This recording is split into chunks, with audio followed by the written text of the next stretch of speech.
నిజమైనటువంటి అలంకారమని, ఆ ఓర్పు లేని నాడు ఎంత ప్రమాదభరితమైనటువంటి స్థితికి మనుష్య జీవితం వెళ్ళిపోతుందో దాన్ని ఆవిష్కరించినటువంటి వివిధ సంఘటనల గురించి నిన్నటి రోజున నేను ప్రసంగం చేసి ఉన్నాను. రామాయణం అంతా ధర్మం గురించి మాట్లాడుతుంది. ధర్మం చాలా గొప్పది. మీరు ఒక విషయం ఆలోచించండి. మనం ధర్మం అనేటటువంటి మాట ప్రధానంగా ఎవరికి వర్తిస్తుందంటే మనుష్యుడికే వర్తిస్తుంది.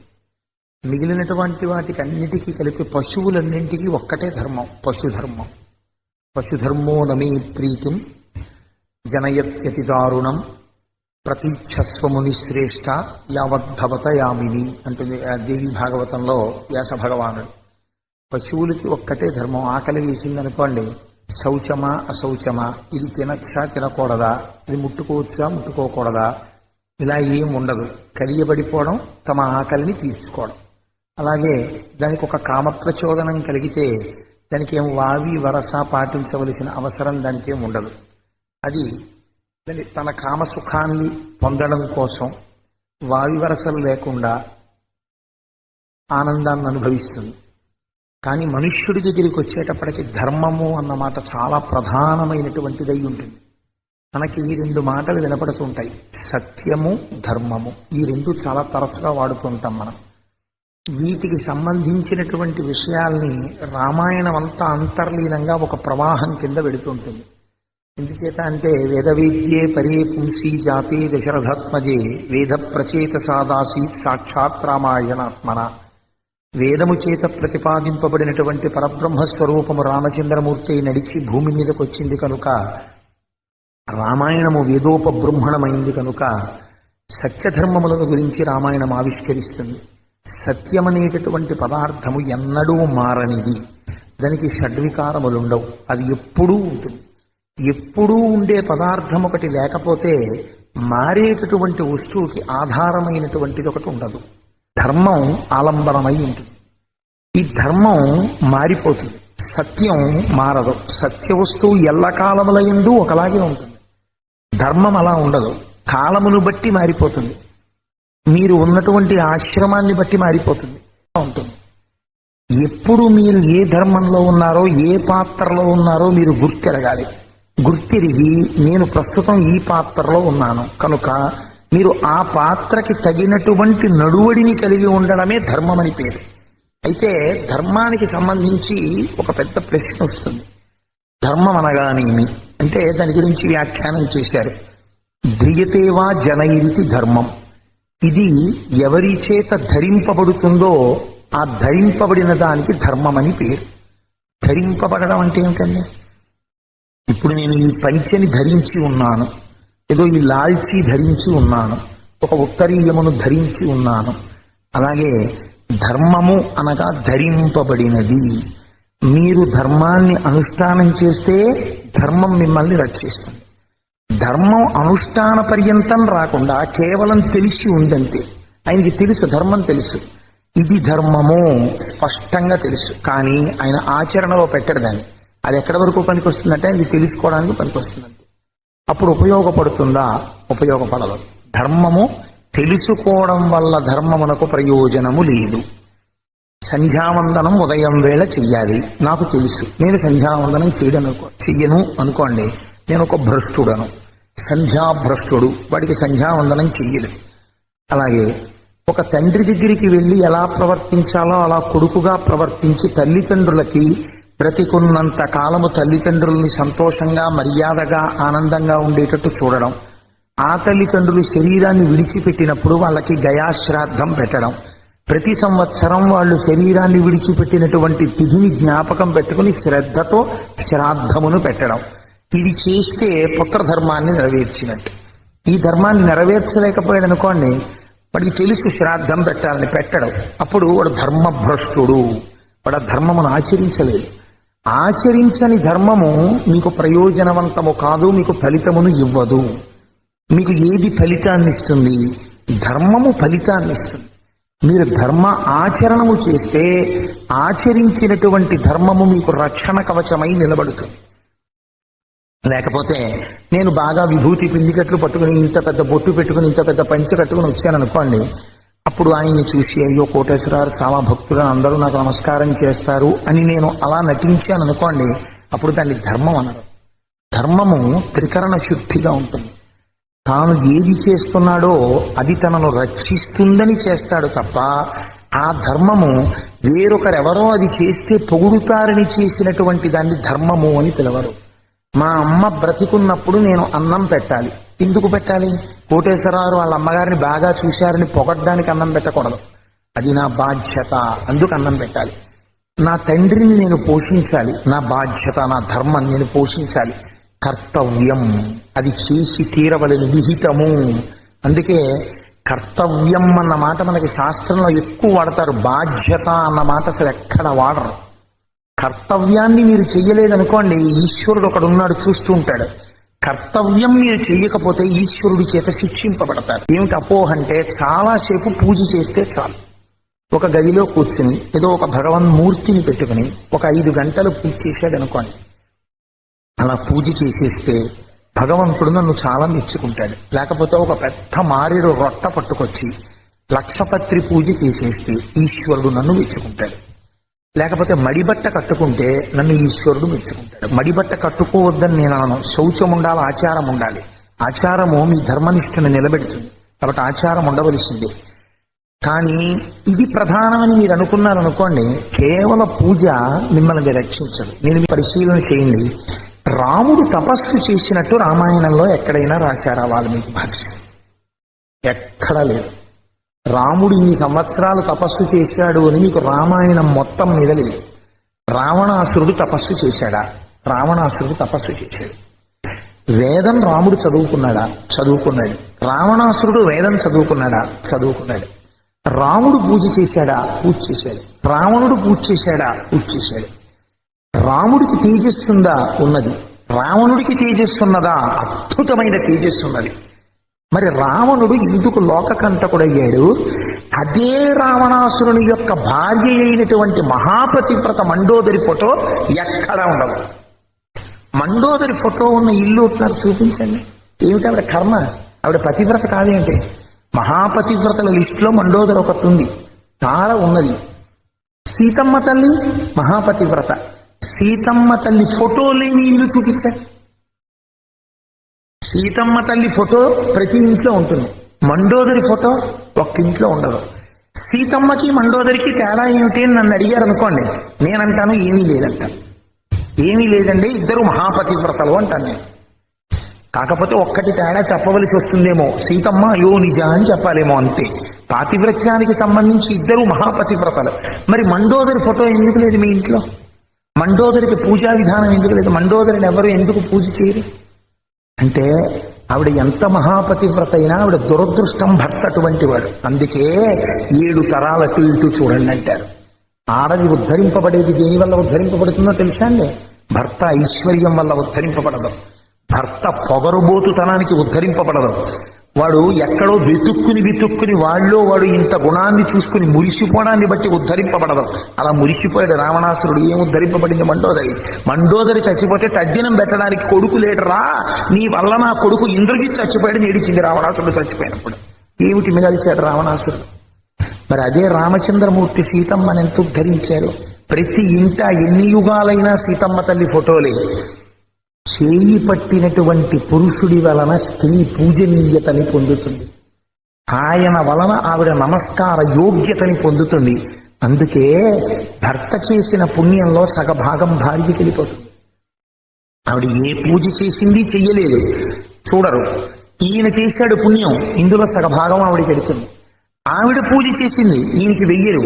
నీకు అన్ని ఏర్పాట్లు చేసిన తర్వాత ఆవిడ పూజ చేసుకుంది, ఆవిడ పుణ్యం ఆవిడకి వేస్తారు. ఒక మహాభక్తుడైనటువంటి వాడి ఇల్లాలు భక్తుడు ఏకకాలమునందు ప్రాణం వదిలిపెట్టేశారనుకోండి, ఎవరి ఖాతాలో ఎక్కువ పుణ్యం ఉంటుందో తెలుసా అండి? ఆయన భార్య ఖాతాలో ఎక్కువ పుణ్యం ఉంటుంది. ఎందుచేత? ఆయన పుణ్యంలో సగం ఆవిడికి పడిపోయింది. ఆవిడ ఎప్పుడో రామా అందనుకోండి, ఆ పూర్తి పుణ్యం ఆవిడికి పడింది, ఈయనకి పడలేదు. అందుకని ఈయన ఖాతాలో తక్కువ ఉంటుంది, ఆవిడ ఖాతాలో ఎక్కువ ఉంటుంది. అందుకే 7 తరాలు చూసి పిల్లనివ్వండి అని ఎందుకంటారంటే, నా కూతుర్ని చిటికిన వేలు పట్టుకుని ఉద్ధరించగలడా? ఐశ్వర్యం దేవుందండి, దిక్కుమాలిన ఐశ్వర్యం. ఏం చేస్తారు మీరు ఐశ్వర్యం పెట్టుకుని? కోట్లకి కోట్లు ఉన్నాయి. రావణాసురుడి కన్నా ఐశ్వర్యవంతులు ఉన్నారేంటి ప్రపంచంలో? కాంచనలంకాధీశుడు రావణాసురుడు అంటే ఏం పట్టుకెళ్ళిపోయాడు చెప్పండి? పట్టుకెళ్ళిపోయింది ఒక్కట్లేదు. నేను ప్రపంచ విజేతని అన్నాడు అలెగ్జాండర్. చిట్ట చివర 32వ ఏట అలెగ్జాండర్ శరీరాన్ని విడిచిపెట్టేసే ముందు తన సైన్యాన్ని పిలిచి, జగద్విజేత అలెగ్జాండర్ అని నాకు బిరుదు, ప్రపంచాన్నంతటినీ నేను గెలిచాను, కానీ నా శవాన్ని పాతి పెట్టేటప్పుడు నా శవ పేటికకి 2 పక్కల కన్నాలు పెట్టి 2 చేతులు బయటికి చాపి పెట్టి పెద్ద గొయ్యి తీసి నన్ను పాతి దాని మీద ఒక బోర్డు పెట్టండి, అలెగ్జాండర్ విశ్వ విజేత ఈ లోకములోనికి రిక్తహస్తములతో వచ్చాడు. అలెగ్జాండర్ విశ్వ విజేత ఈ లోకము నుండి రిక్తహస్తాలతో వెళ్ళిపోయాడు.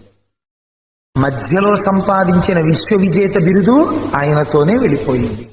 అందుకేనండి అలెగ్జాండర్ భారతదేశం మీదకి దండయాత్రకు వచ్చినప్పుడు సెల్యూకస్ నికేటర్ అని తన సైన్యాధిపతిని పిలిచి ఒక మాట చెప్పాడు. ఎవరి దేశానికి వెళ్ళినా ఎక్కడికి వెళ్ళినా ఎవరు మన మాట వినపడకపోయినా వాళ్ళ పీట తీసేయచ్చు.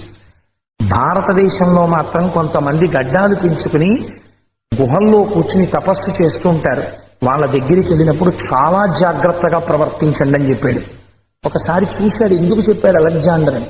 సెల్యూకస్ నికేటర్ వెడుతుంటే ఒక తపస్సు చేసుకుంటున్న ఋషి కనపడ్డాడు. నేను విశ్వ విజేత అలెగ్జాండర్ సర్వసైన్యాధిపతిని అన్నాడు.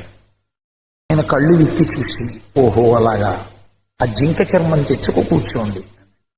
ఆయన జింక చర్మం తెచ్చాడు, అది చుట్టేసింది. దాన్ని విప్పి కూర్చున్నాడు. లేవండి, లేచాడు. ఇంకోళ్ళకైతే పీక తీసేసిన అలా అన్నందుకు అలెగ్జాండర్ చెప్పాడు తీయద్దన్నాడని లేచాడు. అది మళ్ళీ చుట్టుకుంది. కూర్చోండి, మళ్ళీ విప్పుకుని కూర్చున్నాడు. లేవండి, లేచాడు, మళ్ళీ చుట్టుకుంది. ఏం గమనించారు?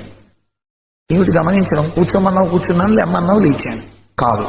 నువ్వు కూర్చున్నప్పుడు జింక చర్మం విచ్చుకుంది, నువ్వు లేచినప్పుడు చుట్టుకుంది. అలెగ్జాండర్ అనబడేటటువంటి ఒక మహావీరుడి శరీరంతో ఉన్నంత కాలం, వాడి శరీరము జర్జరీభూతము కానంత కాలం, వాడు ఇంకొకటి చేత ఓడింపబడడానికి కావలసినటువంటి వైకల్యం ఈశ్వరుడివ్వనంత కాలం బహుశా విశ్వ విజేతని అని ఇలాగే తిరుగుతూ ఉంటాడు.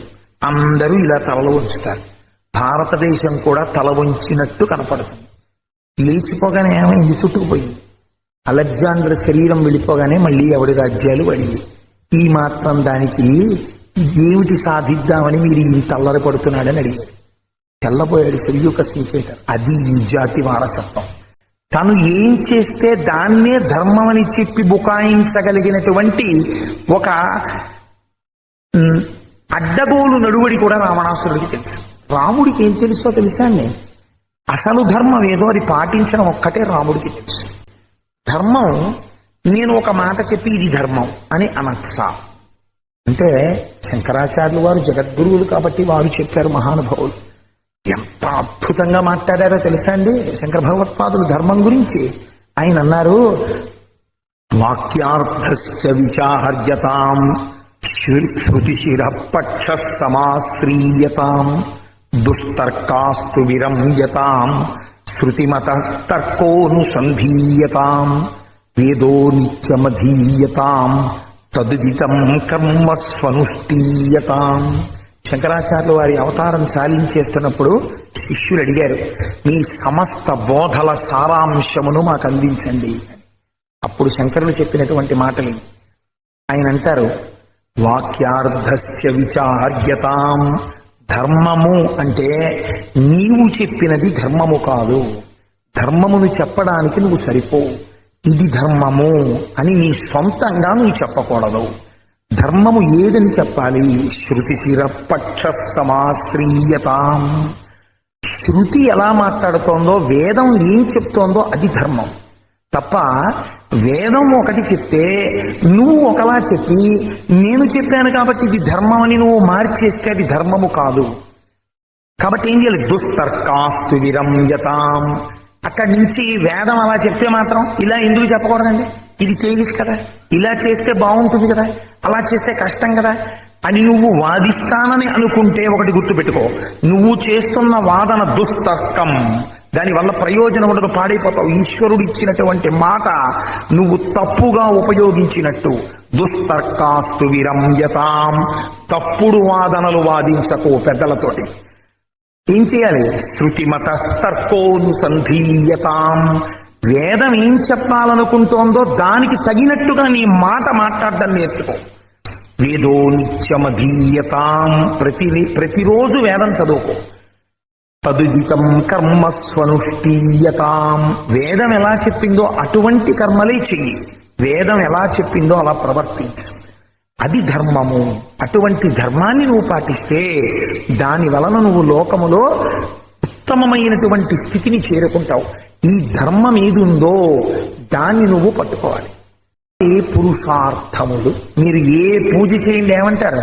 ధర్మార్థ కామమోక్ష చతుర్విధ పురుషార్థ ఫల సిద్ధ్యర్థం మనోవాంఛాఫల సిద్ధ్యర్థం అంటారు. అర్థము కామము ఈ రెండు జీవితంలో చాలా ప్రధానమైనవి. ఈ రామాయణాన్ని పరిశీలనం చేయడం అంటే మీరు చూడండి, ప్రతి మనిషి జీవితంలో వాడికి ఇష్టం ఉన్నా లేకపోయినా ప్రధాన పాత్ర ఏవి పోషిస్తాయి? అర్థకామములు పోషిస్తాయి. ఇప్పుడు ఈ అర్థము ధర్మముతో ముడిపడలేదు, కామము ధర్మముతో ముడిపడలేదు. పడకుండా అర్థం విచ్చలవిడి అయింది. విచ్చలవిడి రెండు రకాలుగా అవుతుంది అర్థం. ఎలా? ఒకటి సంపాదన యందు విచ్చలవిడితనం, ఖర్చు యందు విచ్చలవిడితనం. ఖర్చు ధర్మబద్ధంగా జరగదు, ఆర్జన ధర్మబద్ధంగా ఉండదు. ధర్మబద్ధము కాని ఆర్జన అధర్మమే, ధర్మబద్ధము కాని వ్యయము అధర్మమే. రెండూ అధర్మమే. కాబట్టి ఇప్పుడు అర్థము ధర్మముతో కలవలేదు, కామము ధర్మముతో కలవలేదు. కామం అంటే కేవలం పుచ్చకామం అనుకోకండి మీరు. కామం అంటే కోరిక. ఏ కోరిక కూడా ధర్మబద్ధం కాదు. వాడు కోరుతున్నటువంటి ఏ కోరిక కూడా ధర్మశాస్త్రంతో సరిపోయేటట్టుగా ఉండదు. అలా ఉండకపోతే ఏమవుతుంది? ఆ జీవితం ఎలా ఉంటుందో తెలుసా అండి? అగ్నిహోత్రంలో నెయ్యి పోసి ఆర్పుదామనుకున్న వాడి ఇల్లు ఎలా ఉంటుందో అలా ఉంటుంది. కష్టపడి ఆ వస్తువు తెచ్చారు, ఇంత టైం అయిపోయింది, ఇంత డబ్బు కష్టపడ్డారు, ఎంతో కొంతకాలం అయిపోయిన తర్వాత వెళ్ళిపోవాలి కదా. మరి దిక్కుమాలిన శరీరం, జాతస్య విద్రోహో మృత్యు ధ్రువం జన్మమృతస్య చ, వెళ్ళి తీరాలి. వెళ్ళిపోయాడు. ఏం పట్టుకెళ్ళాడు ఇందులో? ఓ కలర్ టీవీ వస్తుందా, ఓ డివిడి వస్తుందా, ఓ క్యాసెట్ వస్తుందా? ఏదొచ్చింది? చేసిన కర్మము పుణ్యము తప్ప శంకర. నువ్వు చేసినటువంటి ధర్మం ఏదైనా ఉంటే అదొక్కటే నీ వెనకాతలు వస్తుంది, అదొక్కటే నిన్ను కాపాడుతుంది. రాముడి జీవితానికి రావణుడి జీవితానికి ఇంతే తేడా. త్యాగం అంటే ఏమిటో తెలుసా అండి? త్యాగం అంటే మీ ఇంట్లో ఉన్న డబ్బులన్నీ పట్టుకెళ్ళి ఎవరికో ఇచ్చేయమని కాదు. ధర్మశాస్త్రమునకు అనుగుణంగా బ్రతికేటట్టుగా లోపల కోరికల్ని నిగ్రహించుకుని బ్రతకగలగడానికి త్యాగమని పేరు. ఇక్కడ ఎన్ని పుట్టనివ్వండి, అదేమిట్రా ఇలా మనం అడగచ్చా, అసలు ఇలా కోరిక తీర్చుకోవచ్చా అని వాడికి ఉండదు. వాడు ఆ కోరిక తీర్చుకోవడానికే ప్రయత్నిస్తుంటాడంతే. ఇది రావణుడి జీవితం, ఇది రాముడి జీవితం. తెలిసిపోతుంది.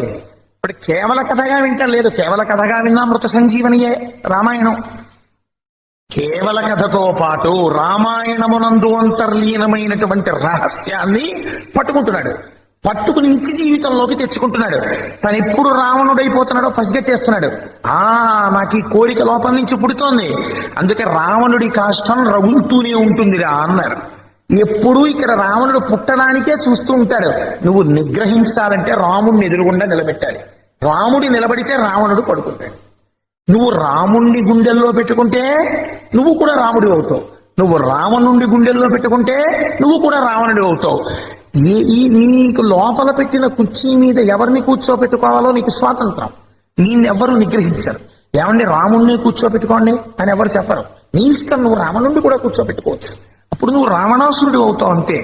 లోకము చేత ధీషింపబడతావు. మీరు నన్ను ఒక మాట అడగచ్చు, ఏమండి మీరు ఇన్ని మాటలు చెప్పారు కదా, అర్థమును ధర్మముతో కలిపారు, ఏమిటండి ప్రయోజనం? అర్థం ధర్మంతో కలవలేదు. కలవకపోతే ఏమైంది? ఈ జీవితంలో సుఖపట్టలేదా? నేను ధర్మాన్ని వదిలిపెట్టేసి డబ్బు పట్టుకొస్తాను, పట్టుకొచ్చి ఇల్లంతా అద్భుతంగా కట్టుకుంటాను, చక్కగా అనుభవిస్తాను, సుఖంగా ఉంటాను, హాయిగా ఉంటాను. నేనేం అనుభవించలేదు? ధర్మబద్ధము కానటువంటి అర్థము నాకు తెచ్చినటువంటి బాధ ఏమిటి? ధర్మబద్ధము కాని కామము నన్ను ఏమిటి ఇబ్బంది పెడుతుందని మీరు అడగచ్చు.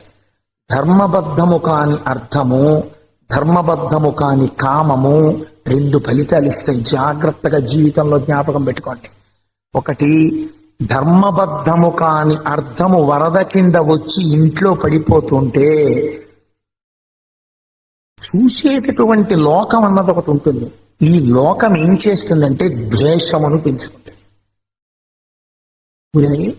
ఎలా ఉండేవాడు రా మన కళ్ళ ముందు, వీడు 3 ఏళ్లలో ఈ స్థితికి వెళ్ళిపోయాడంటే నిజంగా 3 ఏళ్లలో వీడిదంతా మామూలుగా సంపాదిస్తే వచ్చేస్తుందా? ఎంత అన్యాయం చేసి సంపాదించాడు రా, ఎంత మందిని ఏడిపించాడు రా వీడు. లోకము యొక్క నిందకి గురైపోతాడు. పైకి బాగా కట్టారండి మేడంటాడు, లోపల నింద చేస్తూనే ఉంటాడు. అందుకే పోతన గారు అంటారు, బాలరసాల సాల నవ పల్లవ కోమల కావ్య కన్యకన్ కూళ్ళకిచ్చి అప్పడుపు కూడు భుజించుట కంటే అన్నాడు మహానుభావుడు. నాకు అక్కర్లేదయా ఈ మనుజేశ్వరాధములకిచ్చి పురమ్ములు వాహనమ్ములు సొమ్ములు కొన్ని పుచ్చుకొని శరీరము వాసి కాలుచే సమ్మెట మాటలంబడక సమ్మతి శ్రీహరికిచ్చి చెప్పే ఈ బమ్మెరపోతనార్యుడొకండు భాగవతంబు జగద్దితంబుగన్. నాకు అక్కర్లేదు ఈ సన్మానాలు అన్నాడు. నాకు ఈశ్వరుడు చాలు. నేను భాగవతం పోతన గారు చెప్పుకున్నది పరమేశ్వరుడి కోసం చెప్పుకున్నానన్నాడు. ఒకటి, ధర్మబద్ధము కాని ఐశ్వర్యము లోక నిందకి గురి చేస్తుంది. రెండవది ఏమవుతుందో తెలుసా అండి, ఎప్పుడు శాపమే. ఇంత స్థితి, ఏమి సంపాదించేస్తున్నాడు రా అంటాడు ప్రతివాడు. రెండవది, ధర్మబద్ధము కానటువంటి కామము లోకము చేత ద్వేషింపబడుతుంది. సమస్త లోకములు కూడా ఛీ దుర్మార్గుడు అంటారు. ఇవి మీరు ఎంత తపశ్శక్తివంతులైనా, రాముడు చేశాడా తపస్సు? రావణుడు చేశాడా? రావణుడు చేశాడు. చతుర్ముఖ బ్రహ్మగారు ప్రత్యక్షమయ్యేట్టు. మీరు ఒక్కటి ఆలోచించండి, ఇంత తపశ్శక్తి సంపన్నుడైనటువంటి రావణాసురుడు కష్టంలో ఉన్నప్పుడు వచ్చి రక్షిస్తానన్న ఒక్క భగవద్భక్తుడు రావణుడి ఇంటికి వచ్చాడా? ఒక నారదుడు కాని, ఒక అగస్త్యుడు కాని, ఒక వశిష్ఠుడు కాని, ఒక విశ్వామిత్రుడు కాని ఒక్కడు వచ్చిన వాడు ఉన్నాడా? ధర్మమును పట్టుకున్నటువంటి రామచంద్రమూర్తి ఉన్నారు. అడుగడుగునా వచ్చారు అందరూ. అగస్త్యుడు అరిచి హృదయం చెప్పడానికి వచ్చాడు. వశిష్ఠుడు సరే అసలు ఇంటి పౌరోహిత్యం ఒప్పుకుని పేరు పెట్టాడు. విశ్వామిత్రుడు సరే కళ్యాణం చేశాడు, సీతా కళ్యాణం. సమస్త అస్త్ర శస్త్రములను ఇచ్చాడు. రాముడికి ఎవరు ఉపయోగపడలేదు? మీకు లోకంలో కేవలము స్థిరాస్తులు, మీరు కట్టుకున్నటువంటి భవంతులు మిమ్మల్ని కాపాడతాయనుకుంటే అంతకన్నా ఎర్రితనం ప్రపంచంలో ఇంకొకటి లేదు. అసుర సంధ్య వేళలో విశ్వవసో బ్రహ్మ అగ్నికార్యం చేసుకుంటూ ఉండగా వెళ్ళి నిలబడి బొటనవేలితో భూమిని రాస్తాం. విశ్వవసో బ్రహ్మ చూసి అడిగారు, అమ్మా నువ్వెవరు, ఎక్కడి నుంచి వచ్చావు, ఎందుకు వచ్చావు, నీ కోరిక ఏమిటని అడిగారు. అయితే ఆవిడంది, మహానుభావ, నేను సుమాలి యొక్క కుమార్తెను. నా తండ్రి పంపగా నేను ఇక్కడికి వచ్చాను. మిగిలిన విషయాలు నా నోటితో నేను చెప్పలేను. నువ్వు మహాతపస్వి, నువ్వు తెలుసుకో. ఆయన అంతర్ముఖుడయ్యాడు, తెలుసుకున్నాడు. నా వలన సంతానం కోసం వచ్చింది. ఇక్కడ ఒక ధర్మశాస్త్రం ఉంది అని సభాముఖంగా చెప్పేది కాదు. అందుకని ఆవిడ వచ్చినటువంటి వేళలో ఆమెకి పుత్ర సంతానాన్ని అనుగ్రహించాడు ఋషి. కానీ ఆయన ఒక్క మాట అన్నాడు. ఆయన మహాపురుషుడు విశ్వవసో బ్రహ్మ. ఇదే మీకు భాగవతం తృతీయ స్కంధం అనుకుంటాను, చతుర్థ స్కంధమో, అక్కడ కూడా వస్తుంది. తరుణి ఒక్క ముహూర్తముందు, ఇది సంధ్యాకాలము, ఈ కాలమందరయన్ కామారాతి లీలన్ వృషేశ్వరయానంబున సంచరించుటది అభావ్యం వయ్యి. ఈ ఉగ్రవేళన్ రమీంపన్ నిషిద్ధ కర్మంబగు ఎలా ధర్మమున్ వీడగన్ అని అడుగుతాడు కశ్యప ప్రజాపతి దితిని. అసుర సంధ్య వేళలో భార్యా సంగమం చేస్తే లోకకంటకులైన వాళ్ళు పుడతారు. కాశ్యపు తాళు, నేను ఇప్పుడు నీతో సంగమించకూడదని చెప్తాడు. ఆవిడ అటువంటి అసుర సంధ్య వేళలో వచ్చి సంతానం కావాలని విశ్వవసో బ్రహ్మని అడిగింది. ఆయన అన్నాడు, తథాస్తు, నీ కోరిక తీరుతాను. కానీ నీవు ఉగ్రమైన వేళలో వచ్చి నన్ను అడిగావు కాబట్టి పరమ లోకకంటకులు, భయంకరులు, రాక్షసులు నీ కడుపున జన్మిస్తారన్నాడు. మొట్టమొదట పిల్లవాడు పుట్టాడు. కాటుక కొండ ఎలా ఉంటుందో ఇలా రాశి పోసేసిన మినువులు ఎలా ఉంటాయో మాషరాశ ప్రతీకాశం నిశ్వసంతం భుజంగవత్ గాంగే మహతితో యాంతే ప్రసుప్త విమకుంజరం. అంత నల్లటి వాడు 10 తలలతో ఎర్రటి నాలుకలతో ఎర్రటి పెదువులతో ముళ్ళ కంపల్లాంటి జుత్తుతో భయంకరమైన ఏడుపు ఏడుస్తూ పుట్టాడు. నక్కలు ఓడలు వేశాయి, అగ్నిహోత్రం చెలరేగింది, రక్తం ఆకాశంలోంచి వర్షింపబడింది. అందరూ దేవతలు ఋషులు అదిరిపడ్డారు. వచ్చి చూశాడు విశ్రవసోబ్రహ్మ, తండ్రి కదా, వీడు లోకంలో 10 తలకాయలతో పుట్టాడు, ఎవరు పుట్టరేలాగా, అందుకని వీడికి దశగ్రీవుడు అని నామకరణం చేస్తున్నాను. ఆ తర్వాత ఒకడు పుట్టాడు, వాడంతటి పెద్ద ఆకారం త్రేతాయుగంలో ఇంకా లేదు, అదే పెద్ద శరీరం, అందుకని వాడికి కుంభకర్ణుడు అని పేరు పెట్టారు. ఆవిడ ఏడిచింది, ఏమయ్యా నీలాంటి మహాతపస్వి మహాధర్మాత్ముడు తేజోమూర్తి వైశ్రవణుడు నీ కుమారుడు, అందుకని నా కర్మ కొద్దీ నా తండ్రి నీ దగ్గరికి పంపించాడు సంతానం కనమని. ఇదే నా సంతానం, ఈ దిక్కుమాలినాళ్ళ, నాకు ఒక్క కొడుకు కూడా మంచివాడు ఉండడా అని అడిగింది. తరుణి, 2 కుమారుల యొక్క జనన సమయమునకు వేళ దాటింది కాబట్టి 3వ వాడు పరమధర్మాత్ముడవుతాడు. ఏ విధంగా అయితే హిరణ్యకశిపుడికి ప్రహ్లాదుడు జన్మించాడో అలా 3వ వాడు విభీషణుడు జన్మించాడు. చిత్రం ఏంటంటే మీరు ఒక్కసారి చూడండి, రామాయణంలో అసలు వీళ్ళ 3 పుట్టుకలో 2 పుటక యందు దోషం ఉంది. అసలు జనన సమయం నుంచే తప్పు, వాళ్ళ కోరిక తప్పు. ఇప్పుడు వీళ్ళు 3 వెళ్ళి బ్రహ్మగారి గురించి తపస్సు చేశారు. చతుర్ముఖ బ్రహ్మగారు ముందు రావణుడి దగ్గరికి వెళ్ళారు. ఎందుకు రావణుడి దగ్గరికి వెళ్ళాలంటే, విభీషణుడి దగ్గరికి వెళ్ళకూడదా, ధర్మం ఉన్నవాడు కదా అని మీరు నన్ను అడగచ్చు. అప్పటికి వాడు ఒక ఉగ్ర పూజ చేశాడు. అంటే పూజ కూడా సాత్విక పూజ ఉగ్ర పూజ అని 2 ఉంటాయి. ఒక్కొక్కడి పూజ చూస్తే భయం వేస్తుంది. సరే, సభాముఖంగా ఇప్పుడు నేను దాని గురించి మాట్లాడను. వాడు ఏం చేశాడంటే, బ్రహ్మగారు రాలేదని కోపం వచ్చి ఒక్కొక్క తలకాయ తెంపేసి యజ్ఞగుండంలో పారేశాడు. 10వ తలకాయ కూడా నరికేస్తున్నాడు. నరికేస్తుంటే బ్రహ్మగారు వచ్చారు, ఒరే ఆగాగా ఏమిటి అల్లరి, ఎందుకు చేశారు ఇంత తపస్సు అన్నారు. అంటే వాడు అన్నాడు, నాకు మృత్యు ఉండరాదు. వాడు ఎంత ప్రమాదకరంగా కనపడుతున్నాడండి మనిషి ఎదురుగుండా. వాడి తలకాయలు వాడు కోసేసుకుంటున్నాడు, అవతల వాడు వాడికి ప్రసన్నుడు కాలేదని. ఇది ఎక్కడల్లరి? మీకు లోకంలో ఇలాంటి వాళ్ళు ఉంటారు. నువ్వు నన్ను ప్రేమించకపోతే నిన్ను కాల్చేస్తానంటాడు వాడు యాసిడ్ పూసి. అదేంటి, ప్రేమించడం అనేటటువంటిది మనోసంబంధమైన విషయం, అంతేకాని నిర్బంధ ప్రణయము అన్నాను అనుకోండి, నేను బలవంతముగా ప్రేమించుట అన్నాను అనుకోండి, ఆ మాటకు అర్థం ఉందా? నేను నా భార్యని ప్రేమిస్తే అది స్వచ్ఛందం, నేను నా భార్యని ప్రేమించాను. అంతేగాని మా ఆవిడ పోరు పడలేక ప్రేమిస్తానండి అన్నాను అనుకోండి, అప్పుడు అది ప్రేమ ఎందుకు అవుతుంది? నువ్వు నన్ను ప్రేమించకపోతే యాసిడ్ పోస్తానంది ప్రేమ ఎందుకు అవుతుంది? అసలు ఆ మాట తప్పు, అది రాక్షసత్వం. నేను క్రౌర్యముతో ఉన్నాను అనాలి. దాన్ని ప్రేమ అన్న మాట ఒకటి తప్పుగా వాడుతున్నారు. మీకు శాస్త్రంలో ఏమిటో తెలుసా అండి, ఒక 100 ఆటం బాంబులు పెళ్ళిపోయాయి అనుకోండి, జరిగేటటువంటి నష్టం కన్నా ఒక తప్పు మాట వాడరాని చోట మీరు వాడితే దాని వల్ల కొన్ని తరాలు నాశనం అయిపోతాయి. ఇవాళ ప్రేమ అన్న మాట క్రౌర్యము రాక్షసత్వం అన్న చోట ప్రేమ అన్న మాట వాడబడుతోంది, కామము అన్న చోట ప్రేమ వాడబడుతోంది. ఈ ప్రేమ అన్న మాట వెనక ఉండేటటువంటి సహజమైనటువంటి సరళత్వాన్ని, అందులో ఉన్నటువంటి వెన్నపూస తత్వాన్ని మాత్రమే దృష్టిలో పెట్టుకుని అగ్నిహోత్రంలో శలభాల్లో పడిపోతున్నారు. దిక్కుమాల రచయితలు సినిమాలకి ప్రేమ అన్న మాట కామం దగ్గర వాడి జాతిని నాశనం చేశారు. నేనైతే ఓ మాట అంట, ఇంత తప్పుడు రచన చేసినటువంటి వాణ్ణి ఉరి తీసి వాడి శవాన్ని కూడా 10 మాటలు ఉరి తీసిన దోషం లేదు. నువ్వు రాసిన ఒక తప్పుడు రాతకి కొన్ని తరాలు నశించిపోతున్నాయి. ఎంతమంది తల్లిదండ్రులు ఏడుస్తున్నారో, ఎంతమంది అగ్నిహోత్రంలో శలభాల్లా పడిపోతున్నారో నువ్వు రాసిన దిక్కుమాలిన డైలాగు. నీకు ప్రేమ అన్న మాట ఎక్కడ వాడాలో తెలియదు, కామం అన్న మాట ఎక్కడ వాడాలో తెలియదు, నీకు రాక్షసత్వం ఎక్కడ వాడాలో తెలియదు, మానవత్వం ఎక్కడ వాడాలో తెలియదు. నువ్వు ఒక చోట వాడవలసింది ఒక చోట వాడుతున్నావు. రావణుడి తత్వాన్ని రాముడికి చెప్పి రాముడి తత్వాన్ని రావణుడికి చెప్తే రామాయణమే మారిపోతుంది.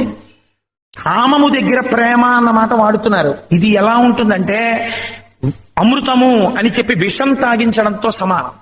ఇవాళ దీన్ని అడిగిన వాడు లేడు, దీన్ని ప్రశ్నించిన వాడు లేడు, దీని గురించి జవాబుదారీతనం లేదు. దీనివల్ల ఎంత నాశనం అయిపోతుందో సమాజం అర్థం లేదు. నేను సినిమాల గురించి పేరెత్తితే నాలోంచి వీరభద్రుడు వస్తాడు. ఎందుకు ఇప్పుడు అనవసరంగా హాయిగా శివుడిగా ఉన్నవాడు శివుడిగా ఉంటే బాగుంటుంది, ఎందుకు ఉగ్రుడు కావడం, కాబట్టి ఉపశాంతి పొందుగాక అని నాకు నేను ఆశీర్వచనం చేసుకుని. చూడండి, రావణాసురుడు వ్యగ్రతతో జన్మించాడు, పూజయందు వ్యగ్రత. అసలు ఆ పూజ ఏమిటండి? తలకాయలు కొట్టేసుకోవడానికి. బ్రహ్మగారు ప్రత్యక్షం అయ్యే వరకు నువ్వు ఆరాధన చేసుకో. తలకాయలు కొట్టేసుకుంటాను, కాళ్ళు కొట్టేసుకుంటాను, చేతులు కొట్టేసుకుంటాను, అదొక భావన వ్యగ్రత. సరే వచ్చారు పాపం మహాత్ముడు, ఏం కావాలన్నారు. నేను చావకూడదన్నాడు. ఇంకేమైనా ఉందండి ఇలాంటి వాడికి ఇస్తే చావకుండా వరం? ఆయన అన్నాడు, అలా కుదరదండి, అసలు చావకుండా ఉండడం అనేటటువంటి మాట లేదు, ఎవడైనా చచ్చిపోతాడు. ఇంకో మాట ఏమైనా అడిగాను. అలా చెప్పేసి వెళ్ళిపోవచ్చు కదా, బ్రహ్మగారు రామాయణమే ఉండదు కదా, గొడవ ఉండదు. అంటే ఆయన ధర్మం ఆయనకు ఉంది, ఇంత తపస్సు చేసిన వాడికి ఏదో కోరిక తీర్చి వెళ్ళాలి. అంటే వీడన్నాడు, అయితే నేను కొన్ని అడుగుతాను. ఏమిటో తెలుసా? దేవతలు, యక్షులు, పన్నగములు, నాగములు ఇలాంటి వాటి చేత నాకు మరణం ఉండకూడదు. ఆయన అన్నాడు తథాస్తు అన్నాడు. వీడు ఏమనాలి? ఓ నమస్కారం అండి అన్నాడు. అలా అని ఊరుకోలేదండి వీడు. ఆయన ఏమన్నాడంటే, రావణాసురుడు, నేను మనుషుల్ని వానరాల్ని అడగను. ఎందుకు అడగనో తెలుసా? నీచ ప్రాణులు వాళ్ళు ఏం చేస్తారు? తృణభూతహిత అన్నాడు. వాళ్ళు గడ్డి పరకతో సమానం, వాళ్ళిద్దరి పేర్లునే కలప. వాడికి అంత అహంకారమో చూడండి. ఎవరి చేత పోయాడు? వీళ్ళిద్దరి చేత చచ్చిపోయాడు. అంటే అందుకే రావయతి అసత్ప్రలాపాన్ కారయతీతి ఇది రావణ. రావణుడంటే ఎక్కడుంటాడో తెలుసా అండి? అసలు అనవసరం చోటుకి వెళ్ళి అక్కడ అలా మాట్లాడవలసిన అవసరం ఏమి ఉండదు. వాడు అక్కడికి వెళ్ళి ప్రయత్నపూర్వకంగా ఎందుకో వాడంతట వాడు అవతల వాళ్ళ దగ్గరికి వెళ్ళిపోయి నా అంతటి వాడిని నేను వాడంతండి, మనకు పురుగు అని పెద్ద మనం లెక్క పెట్టాం సార్, వాడి సంగతి మనకెందుకండి అంటే. ఇప్పుడు ఇలా సభలో ఉన్నారనుకోండి, ఎవరో మీ దగ్గరికి వచ్చి కూర్చున్నారనుకోండి, మీతో మాట్లాడుతూ, అయ్యా రామచంద్రారు బాగున్నారా, చాలా సంతోషం. పరబ్రహ్మమునకు చెందిన శక్తి మిథిల యందు జన్మించింది. ఈ శక్తి శివుడి పక్కకి చేరాలి. శివుడెవరో లేదా బ్రహ్మమెవరో నారాయణుడెవరో ఎవరు నిర్ణయించాలి అంటే, ఎవరు శివుడో వాడే శివధనస్సును ఎక్కువ పెట్టగలడు. శివుడు అంటే మంగళప్రదుడు కాబట్టి ఇప్పుడు శివకేశవ అభేదం ఏది? కాబట్టి ఇప్పుడు ఏం చెయ్యాలి? ఎవరు వచ్చి శివధనస్సు ఎక్కువ పెడతాడో ఆ ధనస్సుని ఎక్కువ పెట్టడం అంటే మాయాశక్తిని వహించుట, మాయను నియమించుట, మాయను ధరించుట. ఇది ఎవడు చేయగలడో వాడు పరబ్రహ్మము. మమ మాయా దురత్య అంటాడు భగవద్గీత. ఈ మాయ అందరికీ వశురాలు కాదు. ఎవరు తనదిగా చేసుకోగలడో వాడు పరబ్రహ్మము. పరబ్రహ్మను నేనెలా గుర్తుపడతాను? శివధనస్సుని ఎక్కుపెట్టిన వాడు బ్రహ్మమై ఉంటాడు. అందుకని ధనస్సుని విషపెట్టాడు. ఇప్పుడు ఎవరు కనపడుతున్నాడు? ఇన్నాళ్ళు పిల్లాడనుకున్నాను, కాదు కాదు, ఇది పరమాత్మ. పరమాత్మకి పర్యాయ పదం అద్భుతం అని. అందుకని అత్యద్భుతం, అకించంచ, నేను ఊహించలేదు, అతర్కితం, దీని మీద వాదన లేదు. ఏమాశ్చర్యం, దాశరథేరహం, పరబ్రహ్మము దాశరథిగా నడయాడుతున్నది. గుర్తుపట్టాడు జనకుడు. కాబట్టి ఇప్పుడు ఏం చేస్తాను? ఓహ్ ఏమానందం, ఏమానందం! నా కూతురుగా ఉన్నటువంటి సీతమ్మకి తగినటువంటి వరుడు దొరికాడు అంటే బ్రహ్మమును గుర్తిరిగాను, ఈమె బ్రహ్మమునకు చెందుతుంది. కాబట్టి ఇప్పుడు ఏం చేశాడు? గబగబా పూర్ణ కలశం చేత్తో పట్టుకుని కన్యాదానం చేసేయడానికి రాముడి దగ్గరికి వెళ్ళాడు. బాలకాండలో ఎలా చెప్పారో తెలుసా అండి? విశ్వామిత్రుడు కబురు చేయమన్నాడు దశరథ మహారాజు గారి. కబురు చేశారు. ఆ రోజుల్లో ఇక్ష్వాకు వంశంలో ఒక అలవాటు. వివాహానికి వెళ్ళేటప్పుడు భార్యల్ని తీసుకెళ్లారు, పురుషులు ఒక్కరే పెడతారు. అందుకని దశరథ మహారాజు గారు తన పౌరోహిత్యులైనటువంటి వశిష్ఠాదులతో కలిసి వెళ్ళాడు. అక్కడ జనకుడు శతానందుడితో కలిసి స్వాగతం చెప్పాడు. స్వాగతం చెప్పిన తర్వాత ఇద్దరు పెళ్లి మాటలు మాట్లాడుకునేటప్పుడు మీకు ఫిక్స్డ్ డిపాజిట్లన్నీ, ఎన్ఎస్సి సర్టిఫికెట్లన్నీ పిల్లకి అంటిస్తారు, ఇవి మాట్లాడుకోలేదు. వంశాలు మాట్లాడుకున్నారు. ఈ పిల్ల యొక్క వంశమేమి అంటే విదేహ వంశం గురించి చెప్పారు. పిల్లవాడి వంశమేమి? ఇక్ష్వాకు వంశం గురించి చెప్పారు. ఏమి వంశాలండి? 2 వంశాలు. ఎంతటి మహాపురుషులు జన్మించిన వంశాలు. వీళ్ళిద్దరికీ సరిపోయింది వంశం. ఇద్దరికి వయస్సు సరిపోయింది, అందం సరిపోయింది, శీలం సరిపోయింది, శీలం అంటే స్వభావం. అందుకని వివాహం చేసేద్దాం. అని స్నాతకం చేశారు రామచంద్రమూర్తికి దశరథ మహారాజు గారు. పరబ్రహ్మమునకు స్నాతకం చేసిన భాగ్యాన్ని పొందినవాడు దశరథుడి ప్రపంచంలో. తీసుకొచ్చి ఇయం సీత అక్కడ ఎలా చెప్పాడో అలాగే చెప్తాడు జనకుడు ఇక్కడ. మమ సుత, ఈమె ప్రొనౌన్ వేస్తాడు అక్కడ. ఈమె, మీరు కళ్యాణం చేసినా ఇదే చెప్తారు, ఈమె నా కూతురు. ఇయం సీత మమ సుత సహధర్మచరీతవా. ఈ మాటలు మహర్షి మర్చిపోరు.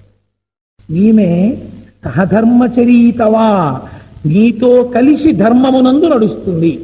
సహధర్మచరీతవా ప్రతీచ్ఛచైనాం భద్రంతే పాణిం గృహీష్వ పాణినా పతివ్రత మహాభాగ ఛాయేవానుగత సదా.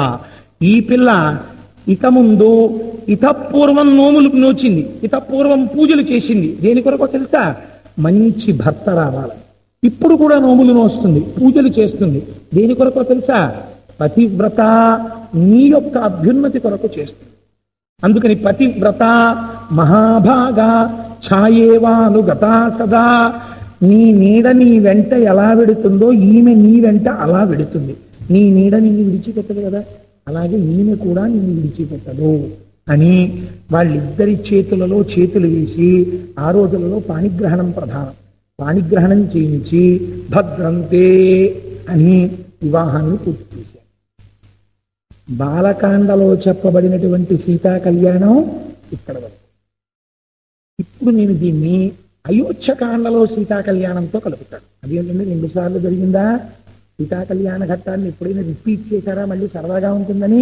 మళ్ళీ సీతారాముల వివాహం షష్ఠపూర్తిలో ఏమైనా ఉందా? కాదు. ఒక గమ్మత్తు జరిగింది. అరణ్యవాసానికి సీతారాములు బయలుదేరి వెళ్ళిన తరువాత ఆ అత్రి మహర్షి యొక్క ఆశ్రమానికి వెళ్ళారు. వెళితే అత్రి మహర్షి యొక్క భార్య మనసు తగులుతోందమ్మా, నాకే ఇవాళ కొంచెం బలగిత ఎక్కువగా ఉండి శరీరం పడుతోంది తప్ప దాని ఎందు దోషం లేదు, నీ ఎందు అసలు లేదు. అందుచేత చూడండి, అత్రి మహర్షి యొక్క భార్య అనసూయ.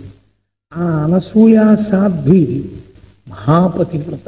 ఆవిడ ఎంత పతివ్రత అంటే సూర్యచంద్రుల యొక్క గమనమును శాసించగలదు. ఆవిడ వేరొక పతివ్రతకి ప్రాణదానం చేయడం కోసం సూర్యచంద్రుల యొక్క గమనాన్ని ఆపు చేసేసింది ఒకసారి. అసలు అనసూయామాత యొక్క గొప్పతనం చెప్పుకుంటే అది ఒక్కటే కొన్నాళ్ళ ప్రసంగం. అంత గొప్ప తల్లి సతీ అనసూయ. అటువంటి అనసూయ ఆవిడ భర్త అత్రి మహర్షి. ఆ అత్రి మహర్షికి అనసూయమ్మకి కలిగినటువంటి సంతానంలో పరంపరాగతంగా వచ్చిన వాళ్ళే ఆత్రేయ సగోత్రీకులు. కాబట్టి ఆత్రేయ సగోత్రంలో పుట్టడం అంటే ఎంత అదృష్టం. అత్రి మహర్షి అనసూయల సంతానంలోకి వస్తారు వాళ్ళు. అలా ఎందుకన్నారు అనుకోకండి, మాది ఆత్రేయ సగోత్రం కనుక కొంచెం సంతోషం. కాబట్టి అనసూయామాత అంత గొప్పది. ఆ తల్లి అత్రి మహర్షి అందంగా ఉంటుంది. అయోధ్యకాండలో ఆ ఘట్టం, సీతారాములు లక్ష్మణుడితో కలిసి అయోధ్యకాండ చివరిలో అత్రి మహర్షి ఆశ్రమానికి వెళ్ళారు. వెళ్తే ఆయన ఏం చేశాడంటే అత్రి మహర్షి రాముడికి స్వాగతం చెప్పి లోపలికి తీసుకెడుతూ అనసూయమ్మ వంట చూపించి, రామా, నేను నా భార్యని పొగుడుతున్నాను అనుకుంటున్నావా? ఆవిడ మహాపతివ్రత. ఎంత తపస్సు చేసిందో తెలుసా?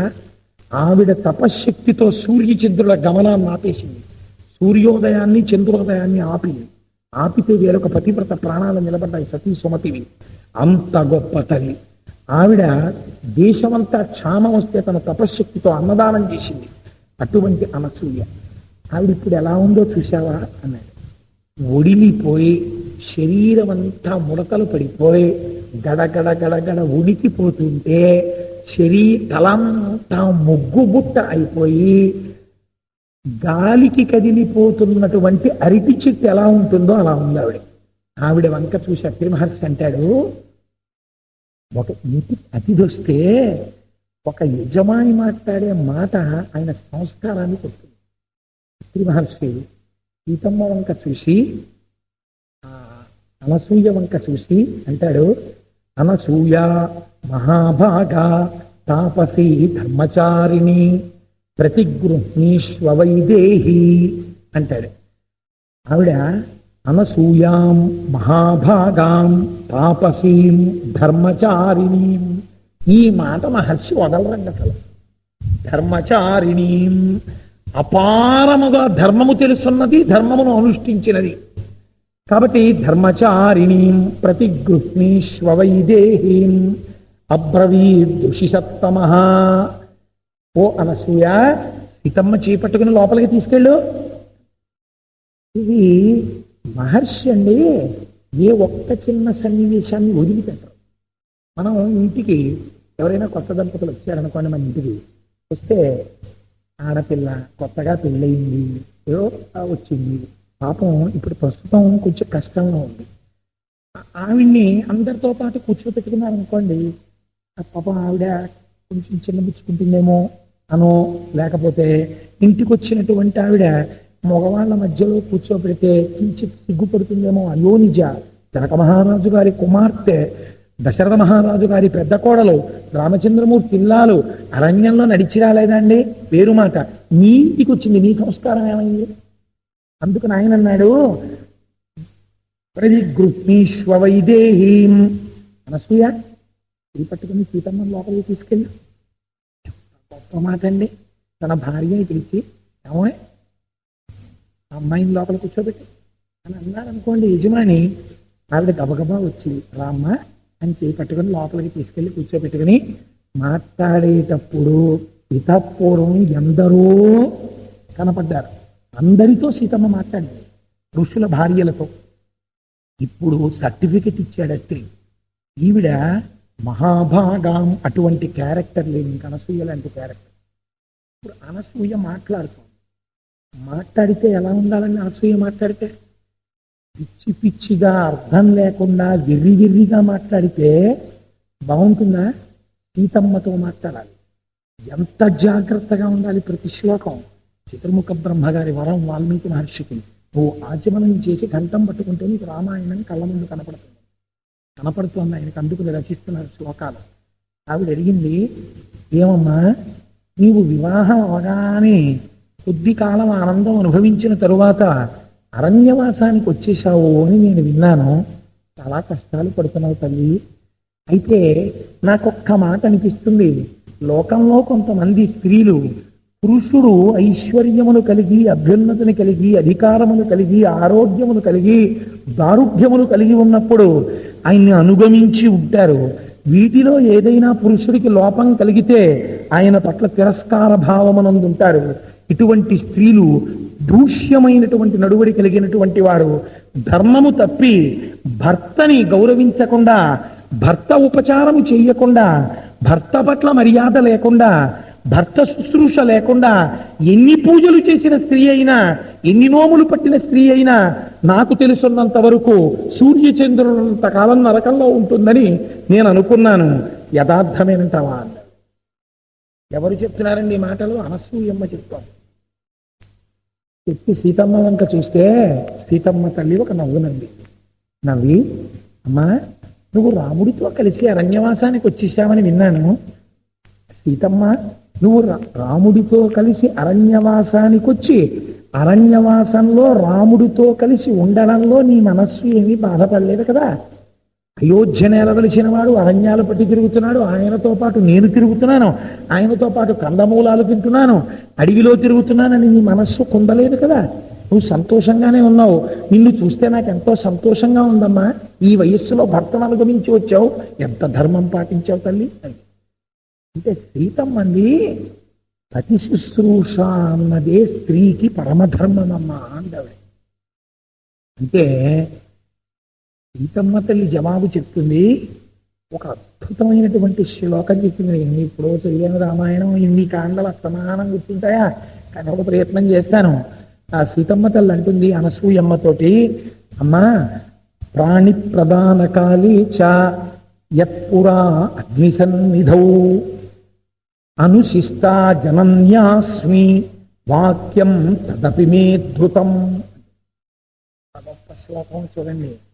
మా అమ్మ నన్ను చిన్నతనంలో అంతఃపురంలో ఉన్నప్పుడు ఎప్పుడు ఏం చెప్పేదో తెలుసా అమ్మా? అత్తవారింట్లో ఎలా మసులుకోవాలో నాకు నేర్పేది. ఆఖరణ ఈ విషయాలు మా అమ్మ చిట్ట చివర ఎక్కడ వరకు నాకు చెప్తూ వచ్చిందో తెలుసా? యత్పురా అగ్ని సన్నిధౌ, అగ్నిహోత్రం దగ్గర పాణి ప్రధాన కాలేచ, రాముడు నా పాణిగ్రహణం చేస్తున్నప్పుడు కూడా మా అమ్మ నాకు ఈ మాటలే చెప్పిందమ్మా. భర్తతో ఎలా ప్రవర్తించాలో నేర్పింది. అందుకని భర్తని అనుగమించి ఉండడం నాకు మా అమ్మ వలన అబ్బిన సంస్కారం అమ్మా అంది ఆవిడ. లోకానికి ఒక పాఠం చెప్తోంది సీతమ్మ అనసూయ కలిసి. ఒక ఆడపిల్ల అత్తవారింటిలో ప్రవర్తించవలసినటువంటి విధానము తెలియకుండా ఎంత చదువు చదివినా, ఎంత ఉద్యోగం చేసినా, ఇంటికొచ్చిన అతిథిని మర్యాద చెయ్యడము చేతకాని కోడలు ఆ ఇంటికొస్తే ఆ దోషము, ఆ పాపము పుట్టింటి వారిది, ఆ తల్లిది. ఆ తల్లి ఆ సంస్కారాన్ని నేర్పుకుని తీరాలి ఆడపిల్లకి.